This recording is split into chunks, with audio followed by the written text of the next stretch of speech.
विश्व वंदनीय संत सम्राट सदगुरु कबीर साहिब जी, अर्चनीय है वंदनीय है संत समाज एवं धर्म प्रेमी सज्जन, शक्ति स्वरूपा है माता हो बहने, प्यारे प्यारे बच्चे एवं बच्चियां, सभी को मेरी ओर से प्यार भरा हाथ लगाए। शाही बंदगी, शाही बंदगी, शाही बंदगी। मुझे भी आप सबके बीच में साहिब जी की तरफ से आदेश हुआ है, थोड़ा सेवा का समय मिला है, तो मैं भी आप सबके बीच में कुछ निवेदन करूंगा। अभी आप लोगों ने संतों के माध्यम से ज्ञान की चर्चा को श्रवण किया। अभी हमारे सतिंदर साहिब जी ने बहुत अच्छे भजन सुनाए, प्रवचन सुनाए। अभी आप लोगों ने सुना कि एक बहन जी सत्संग में जाया करती, जब सत्संग में से लौट कर के आई तो सत्संग में सेवा की बात संत महात्मा खूब बताते हैं कि हमें सेवा करना चाहिए। तो उसके पति ने उससे अपने पैर दबाने के लिए बोला तो उसने मना कर दिया। पर हम सत्संग में आते हैं तो हम तो ये समझते हैं कि संत महात्मा जो बोलते हैं वो हमारे लिए नहीं बोलते, वो तो वहां पे काफी लोग रहते हैं, सबके लिए बोलते हैं। तो ऐसा थोड़ी है कि हम ही जाकर के घर पर सेवा करें। तो हमें संतों की बाणी को सुनकर के अमल करना चाहिए, धारण करना चाहिए और हमें उस पर चलना चाहिए। ऐसा नहीं कि हमने इस कान से सुना इस कान से निकाल दिया, तो सत्संग में आने से आपके लिए कोई लाभ नहीं होगा। बच्चों ये लला पानी बंद कर दे। तो मुझे भी थोड़ा मौका मिला है तो मैं भी आप सबके बीच में थोड़ा निवेदन करूं। देखो खेचू लगा हुआ है हैंडपंप पानी के लिए, या कोई अद्धा कट्टा भर के रख दो और उस पर जग रख दो, पी लेंगे। क्योंकि बार बार घूमते तो प्रवचन में भंगा पड़ता है। ये सेवा की ज्यादा खास जरूरत नहीं है, ना कोई मंगावे, खड़े होकर के शांति से पी लो, अद्धा भर के रखवा दो। बोलो जी। तो कबीर साहब जी ने कहा है कि जाको सदगुरु ना मिला, जाको सदगुरु ना मिला, व्याकुल दौद सिधाए, आंखें सूझे बाबरा, घर जर घूर बुझाए। कबीर साहब जी के आगे कहीं एक गांव में आग लगी, उस गांव में आग लगी, पर उस गांव के सभी लोग अपने अपने घूरे पर पानी डाल रहे हैं। कोई आप जैसे सत्संगी भाई दो निकल कर के गए, उन्होंने पूछा कि भाई क्या हो गया। उन्होंने कहा कि आप जैसे जाओ, आपसे बात करने के लिए हमारे पास में समय नहीं है। जब भी दोनों व्यक्ति चले जाते हैं, दूसरा दिन हुआ, पूरा गांव जल गया, उनके खाने पीने की सभी वस्तु जल चुकी, ओढ़ने बिछाने के सभी कपड़े जल गए। उस गांव के सभी लोग मायूस बैठे, सुस्त बैठे, क्योंकि उनका पूरा गांव जल गया। फिर से दूसरे दिन दोनों भाइयों ने लौट करके फिर से पूछा कि आप सभी गांव के लोग इस तरीके से क्यों बैठे हो। उन्होंने कहा कि आप जब कल भी निकल कर के गए, जब भी आप मजाक बना रहे, मजाक कर रहे, और आप आज भी लौट कर के आए हो, तो आप आज भी मजाक कर रहे हो। तुम्हें पता नहीं कि हमारा पूरा गांव जल गया। वो समझदार थे, सत्संगी थे, विवेकी थे। उन्होंने विचार करके जवाब दिया कि आपके गांव को तो जलना ही जलना था, क्योंकि आपके घर में आग लगी, आपके गांव में आग लगी, और आप पानी कहाँ डाल रहे हैं? घूरे पर। आप विचार करके बताओ कि आपके घर में आग लगे और आप सभी लोग गांव के अपने अपने घूरे पर पानी डालो तो आग बुझेगी। मैं कहता हूँ वो कभी नहीं बुझ सकती है जीवन में, पर जहाँ पर जो आग लगी है और वहीं पर पानी डाला जाए तो वो आग शांत हो सकती है। पर हम भी तो क्या करते हैं, हम भी बड़े अजीब काम करते हैं कि आग तो हमारे घर में लगी रहती है, पर हम घर की आग को बुझाने के लिए हरिद्वार जाते हैं, केदारनाथ जाते हैं, बद्रीनाथ जाते हैं, पर वो आग हरिद्वार में शांत नहीं होती है। गंगा जी में सोमवती का पर्व पड़ता है तो लोग जाते हैं कि हमने जीवन में जो भी कुछ किया है, गलत काम किया है, गलत कार्य किए हैं, वो सब गंगा जी नहाने से धुल जाएंगे, छूट जाएंगे। और गंगा जी नहाने से ढंग से ऊपर वो मैल पसीना भी साफ नहीं होता है। जैसा हम अपने घर पर स्नान बनाते हैं उस तरीके से गंगा जी में नहीं नहा पाते हैं। तो गंगा जी नहाने से ऊपर का मैल और पसीना भी ढंग से साफ नहीं होता है और हम अपने पापों को धुलने के लिए जाते हैं। घूमने के विचार में अगर हम कहीं पर भी जाएं, तीर्थ में जाएं, कहीं पर भी जाएं, तो हमें जाना चाहिए, भ्रमण करना चाहिए, देखना चाहिए कि जगह पर क्या है क्या नहीं है। पर हम इस मूड से नहीं जाएं कि गंगा जी नहाने से हमारे पाप धुल जाएंगे, ऐसा नहीं होता है। जो हमने जीवन में जैसा गलत काम किया है, किसी के साथ में गलत किया है, उसका परिणाम हमें भोगना ही पड़ेगा। तो लोग अपनी आगों को शांत करने के लिए हरिद्वार, केदारनाथ, बद्रीनाथ जाते हैं और भी आग हमारे अंदर में लगी रहती है। कभी काम की आग लगी रहती है, तो कभी क्रोध की आग लगी रहती है, तो कभी ईर्ष्या और जलन की आग लगी रहती है, तो कभी निंदा और चुगली की आग लगी रहती है। और इन आगों को बुझाने के लिए हरिद्वार जाते हैं। मेरे भाइयों बहनों, अगर हमें अपने जीवन में इन अपने हृदयों की आगों को शांत करना है तो हमें सत्संग में आना पड़ेगा, संतों का सत्संग सुनना पड़ेगा, उस पर अमल करना पड़ेगा, विचार करना पड़ेगा, तब हमारे जीवन की आगे ये शांत हो सकती है। वरना हमारा पूरा जीवन भटकते भटकते बीत जाता है, ये आग हमारी शांत नहीं हो पाती है। तो मैंने बीजक की साखी को लेकर के कहा कि जाकू सदगुरु ना मिला। जिसके जीवन में जिसको सच्चा सदगुरु नहीं मिलता है, उसका जीवन व्यर्थ में चला जाता है, बर्बाद हो जाता है, हम भटकते रहते हैं। सच्चा गुरु नहीं मिलता है, वो व्यक्ति भटक जाता है। और काफी जीवन में आप लोगों को गुरबा भी मिलते हैं। जो गुरबा लोग होते हैं, भक्त लोगों को पागल बनाते हैं, कंठी देते हैं, उपदेश देते हैं। वो कहते हैं कि आप इस सत्संग में मत जाना, इन संतों के पास मत जाना। और मैं कहता हूँ कि हमारे जीवन की बात हमें कहीं पर भी मिले तो हमें सत्संग में जाना चाहिए। वो इस तरीके की बात करते हैं, वास्तव में वो संत नहीं होते हैं।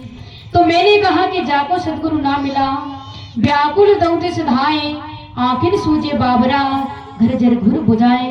हमारा पूरा जीवन इसी में बीत जाता है, घर में आग लगी रहती है, घूरे पर पानी फेंकते रहते हैं। हमारी माता हैं, जब नवरात्रियों का व्रत पड़ता है तो 9 दिन का व्रत और उपवास रखती हैं।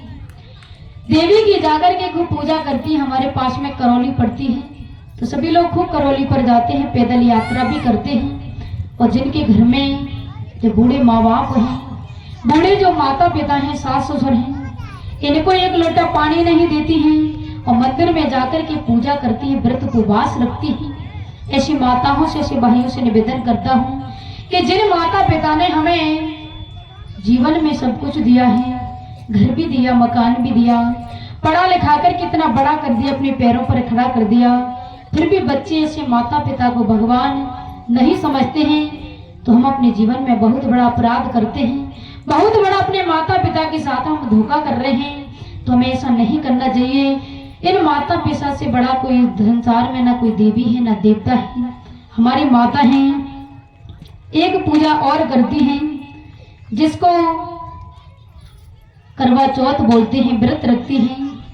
मैंने सुना है कि हमारी माता है जब उस व्रत को रखती है तो पानी भी नहीं पीती हैं। वो कहती है कि इस व्रत के रखने से हमारे पति की आयु उम्र लंबी हो जाती है।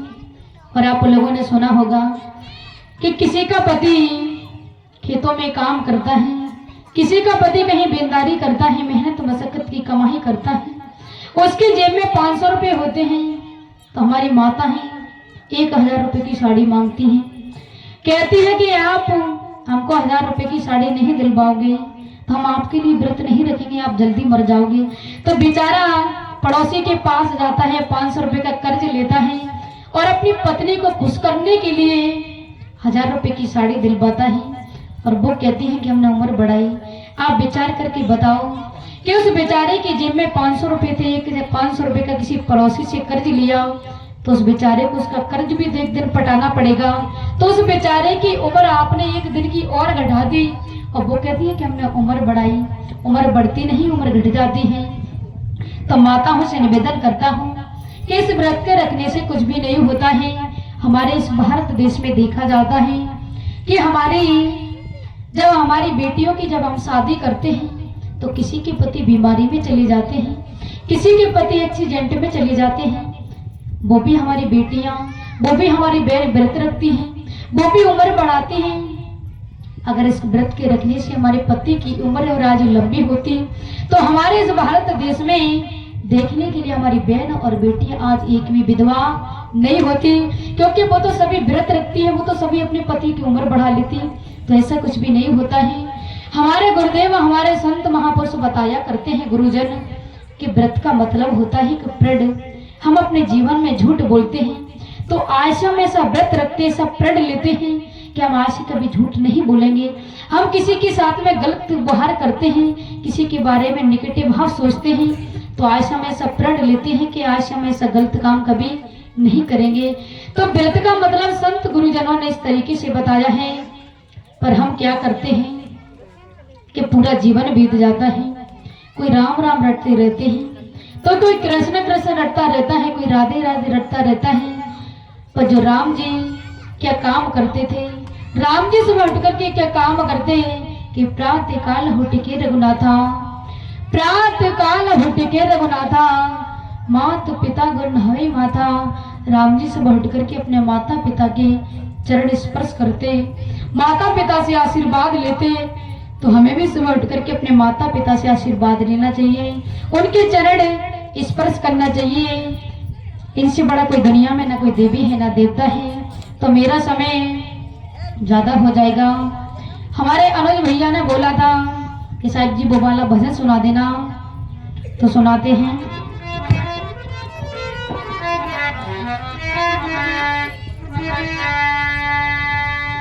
जो बेटा और बेटी अपने माता पिता को दुखी करते हैं, जिनके माता पिता भूखे और प्यासे मर जाते हैं, उनके माता पिता मर जाते हैं, उसके बाद में वो बच्चे तेरे ही करते हैं, 100 मन का 200 मन का भंडारा करते हैं। तो ऐसे भंडारे करने से आपके जीवन में कोई लाभ नहीं होता है। किसी कवि ने कहा है कि जियत पिता से दंगम दंगा, जियत पिता से दंगम दंगा, और मरे पिता पहुंचा दे गंगा। तो ऐसा नहीं होना चाहिए जी। जब तक हमारे माता पिता जिंदे रहते हैं हम लड़ाई और झगड़ा खूब करते हैं, तो ऐसा नहीं करना चाहिए। तो भजन है कि जीवन में सब कुछ भुला देना, और जिन माता पिता ने जो शरीर दिया है इसका उपकार और एहसान कभी जीवन में मत भुलाना।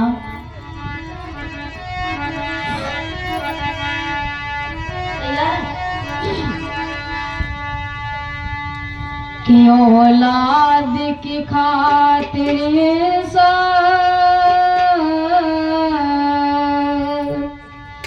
फिरता है मारा मारा,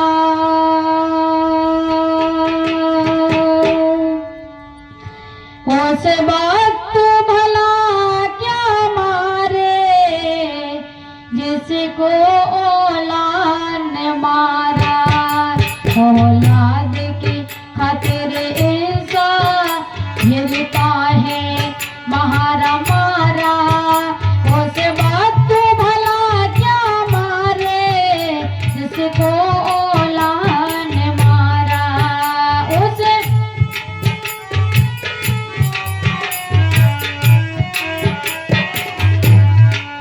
ऐसे माता पिता को वो वक्त और समय क्या मारेगा जिनके बच्चों ने ये समय आने से पहले ही मार दिया। किसी कवि ने कहा है कि जिस माता पिता के जीवन में चिंता लग जाती है, टेंशन लग जाती है, भय लग जाती है, काहे कि चिता तो सिर्फ मरे हुए को ही जलाती है, पर चिंता व्यक्ति को जिंदा को जला देती है। तो जीवन में अपने माता पिता को ऐसी टेंशन ऐसा दुख मत देना कि आपके माता पिता जिंदा तो रहे शरीर से, पर वो जीते जी मर जाएं। ऐसा कभी अपने माता पिता को जीवन में दुख मत देना। तो पहली पंक्ति में कहा, जिसकी खुशियों की खातर रातों की नींद गवाई, उसने उनकी खुशियों की जीते जी चिता जलाई, जीते जी चिता जलाई। जिसे चाहा था उन्होंने अपनी जान से ज्यादा प्यारा, जिसे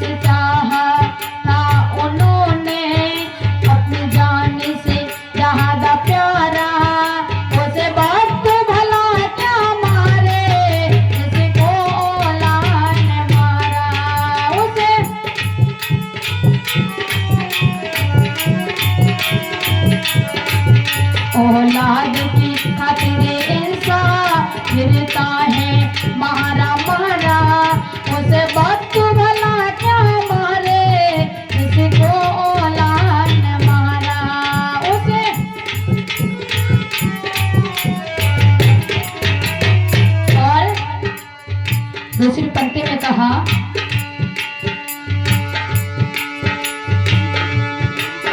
खुद सोती माँ गीले में सूखे में तुझे सुलाया।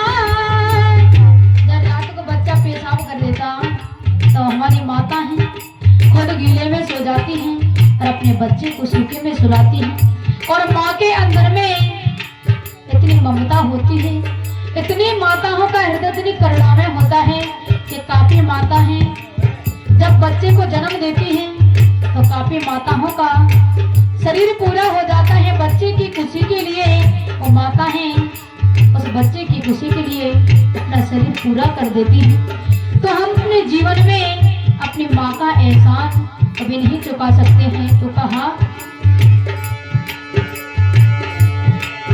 खुद सोती माँ गीले में सूखे में तुम्हें सुलाया। खाती माँ बात में पहले हाथों से तुझे खिलाया, हाथों से तुझे खिलाया। अब बोझ समझ कर माँ से कहना चाहती छुटकारा। अब बोझ समझ कर माँ से कहना चाहे छुटकारा। उसे वक्त भला क्या मारे, उसे तो औलाद न मारा। उसे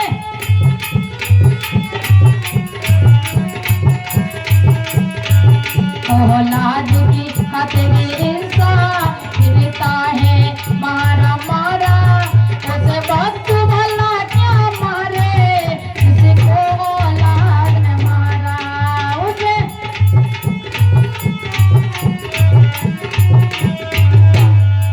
और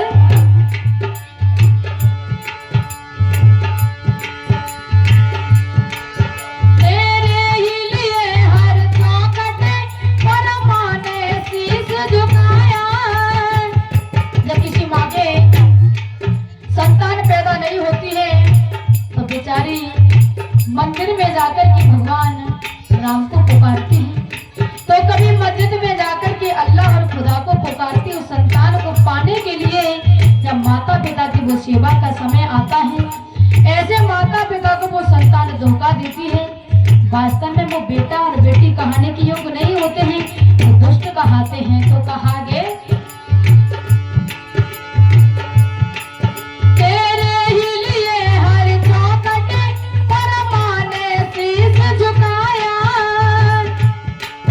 तेरी ही एक हंसी पर हाजिर प्यार लुटाया, हाजिर प्यार लुटाया। तेरे जीवन को है सींचा, तेरे जीवन को है संभाला। ऐसे बात तू भला क्या मारे, किसी को औलाद न मारा।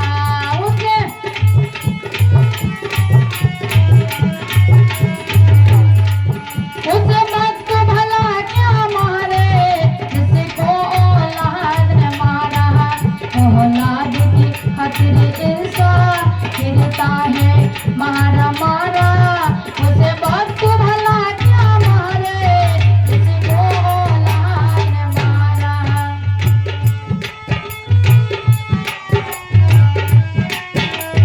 और चौथी पंक्ति में कहा कवि ने, तेरी औलाद तेरे संग जब ये बर्ताव करेगी। जब बुढ़ापे में हमारे बच्चे हमारी बात को नहीं मानते हैं तो हमें खटिया में लेटे लेटे वो समय ध्यान आता है कि हमने भी अपने माता पिता की सेवा नहीं करी, हमने भी अपने सास ससुर की सेवा नहीं कर पाई, इसलिए हमारे बच्चे हमारी सेवा नहीं कर रहे। हम बच्चों से ये बात कह नहीं पाते, शेयर नहीं कर पाते हैं, पर हम अपने अंदर में विचार करते हैं। तो ऐसी भूल, ऐसा धोखा जीवन में मत करना कि जिससे आपका बुढ़ापा रोते रोते व्यतीत हो। तो कहा आगे, तेरी औलाद तेरे संग जब ये बर्ताव करेगी।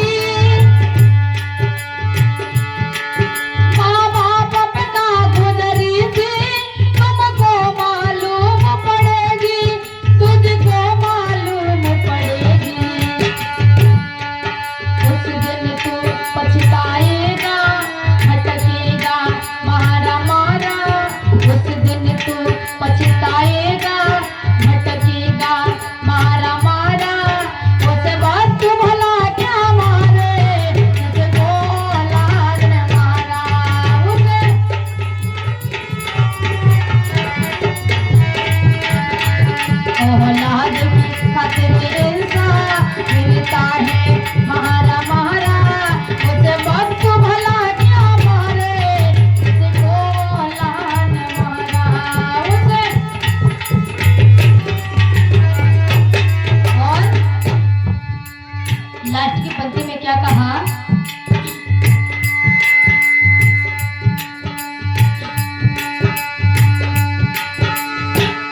अपने माता पिता को दुख दिया है, टेंशन दिया है, वो बच्चे सुख और शांति से रहते हैं। मैं कहता हूँ कि वो जीवन में पैसा खूब कमा सकते हैं, घर मकान भी बढ़िया बनवा सकते हैं, पर वो अपने जीवन में सुख का जीवन कभी व्यतीत नहीं कर सकते हैं। जिन बच्चों ने अपने माता पिता को दुख दिया है, सभी से निवेदन करता हूँ कि सबसे बड़ा हमारे जीवन में उपकार और एहसान है तो माता पिता का ही। और जिन बच्चों को ऊपर माता पिता का आशीर्वाद हो जाए, सभी ने कहा है कि माँ तो पिता और गुरुजनों का, माँ तो पिता और गुरुजनों का, जिनके सिर पर हाथ है, दुनिया उनके आगे पीछे, खुशियाँ उनके साथ हैं। जिन बच्चों पर माता पिता का आशीर्वाद होता है, ऊपर से गुरु की कृपा हो जाए, ऐसे बच्चों के जीवन में खुशियों का पहाड़ टूट पड़ता है। चाहे संसार के लोग कितना भी रोकने का प्रयास करें, वे खुशी आपकी कभी नहीं रुकेगी। तो कहा आगे,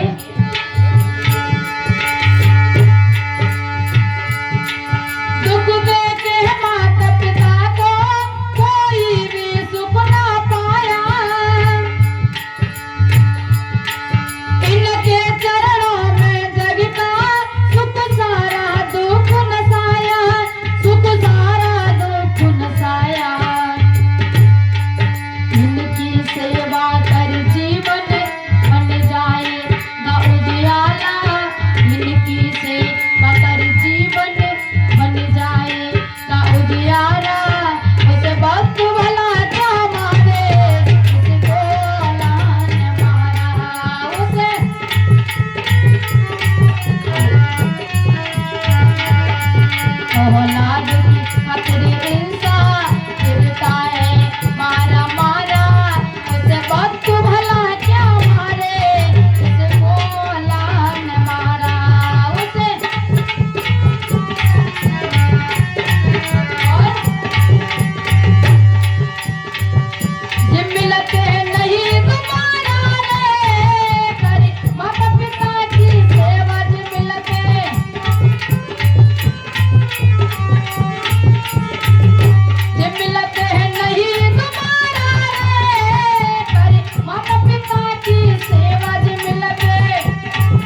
है तेरा आदमी। अरे जब तक रहे धर्म कर प्यारा सुगत सोवेगा, और जब आवे रे धर्म गिरे मारे तो जग जोलेगा भैया।